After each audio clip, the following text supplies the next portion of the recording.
Okay, how old are you? When were you born? I'm 31. I was born on July 3rd, 1985. Okay. And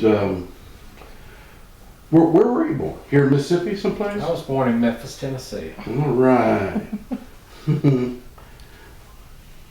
And here at the house, you've got your dad, Richard, your mother, Dinah, and yourself, and then every once in a while, your grandma comes by. My grandmother comes, here lately, it's been coming once a week to help out. Is that right? Yeah. Okay. And she lives in. She lives in Paris, Tennessee. Now, if you could, can you describe, where you were the day the accident happened? What time it was, and what? I know that you don't remember some of it, but Leading up to it. leading up to it, you know about, and then I'm sure, some people have told you what happened afterwards. So can you kind of take me through that? Oh, It was late at night. It was July 31st. I was on the highway towards my house, and where was that? Where did you live then? I was living in Water Valley, Mississippi. Okay. And my car, it was a single car accident. My car just flipped over sideways. I swerved and the car flipped over. Okay. And just wreck. So it rolled a couple times, and then I know you don't remember much after that till you got to the hospital, but It rolled over sideways. It flipped over sideways a few times, which caused my neck to break. okay. I don't remember waking up really till the ambulance got there and pulled me up. I could use a better mattress, Right. better saw that. mattress for my bed, and I don't know, just certain things. That mattress is the big thing, and I could use a wheelchair more my size that Right. would fit a person for my size. Okay. And could use help in a lot of ways, really, around here. But it's mostly just help with my care. I mean, it's a lot of a burden on my mother to try to deal with me. Because your mom herself, she had a stroke, right? She had a stroke about 3 years ago, Okay. and she's not fully recovered from that. So. Right. So what are your capabilities? I mean, what I know when you first were in the hospital and we came to visit, you didn't really have use of much from the shoulders down. Yeah, I can move my arms a little bit, and Uh-huh. I can hold onto a cup maybe if it's lightweight. My hands don't really work, so I have use of my arms, but without hands, it's not much. It's So you can straighten your arm out yeah, and then pull it back up? Wow, okay. I can't lift my arms over. I can lift my right arm more than my left over my head. I mean, Okay. it's just my triceps are paralyzed, so Okay. it's complicated, but it's as far as extension and all that, certain directions, it limits it.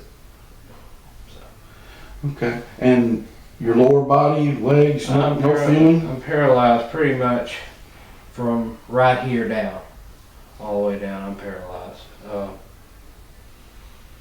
Just So you don't feel any pain down there? yeah, I do. Well, like my butt hurts right now.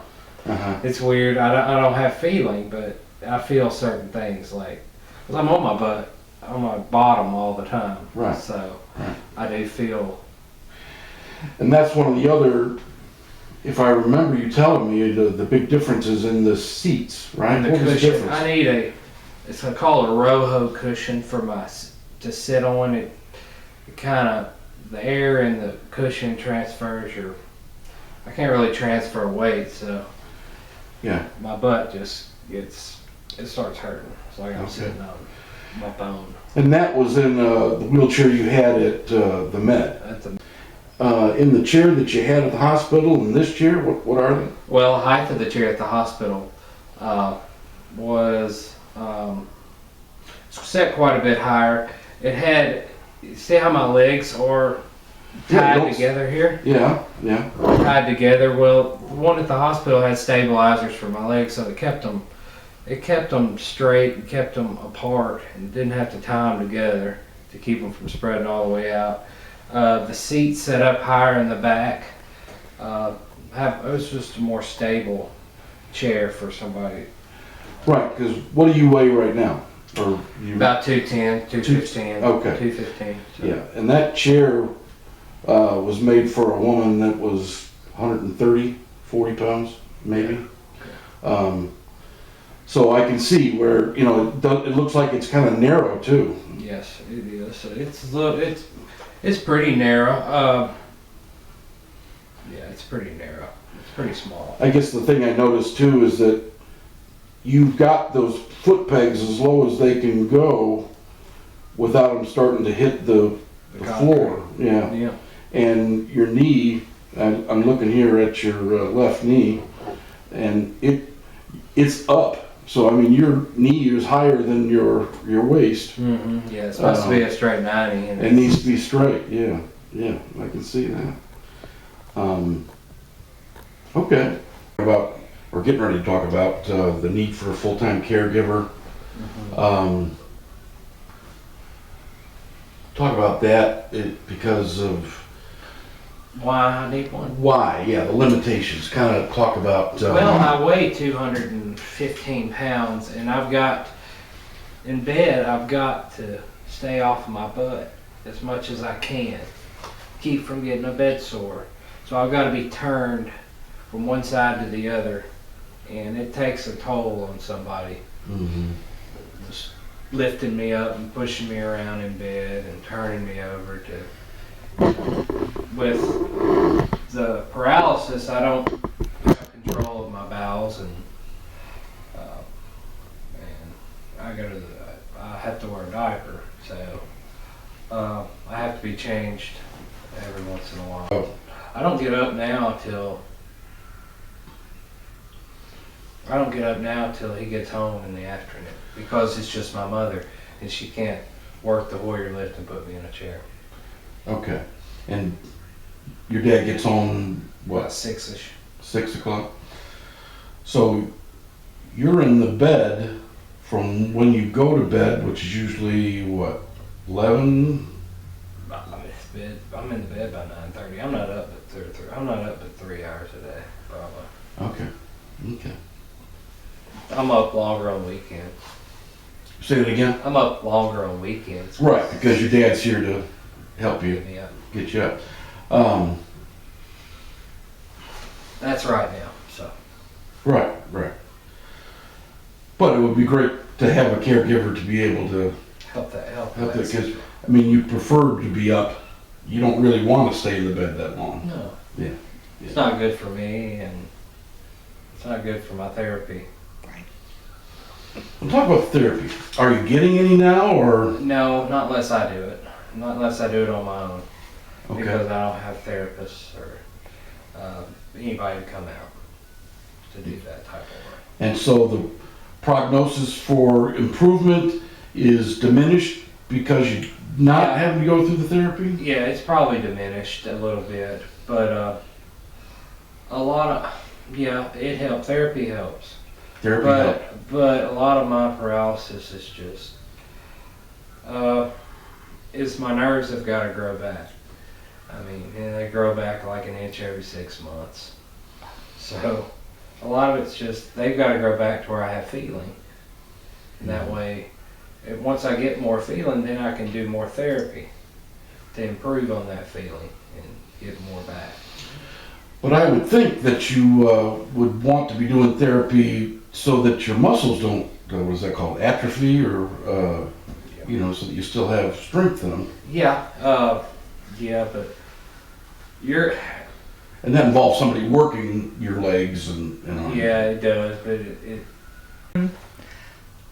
So paralyzed from your chest down, do they say, will you ever get feeling back anywhere else, or that's it? That's the Well, extent? from what I hear, is it's a crushed spinal cord, so it's not severed. So there's a chance I could get some of this back. Okay, It's not for sure. right. So it's an unknown, but it's not an absolute. It's not absolute, from what I hear. Now I'm gonna get a second opinion to make sure on that. Hmm. Because when that first happened, they thought it was severed for sure. And- Right. But then they say it's incomplete, which means it's crushed probably, and you might get some of it back. So tell us about your surgery. What you were airlifted to the med, and then what happened? I was airlifted to the med, and I was in the emergency room, or I don't know, I guess ICU for a day, Sunday. I was in there. I got airlifted on Saturday night. I was in there Sunday. And I had my surgery on Monday. Campbell's Clinic did my surgery, and what it was, it's called a jump facet in my C6, C7 vertebra. Usually your vertebrae do like this. Well, mine did this. Okay. So like it's jumped the track. Yeah, it jumped the track, and it was out, and it crushed my spinal cord.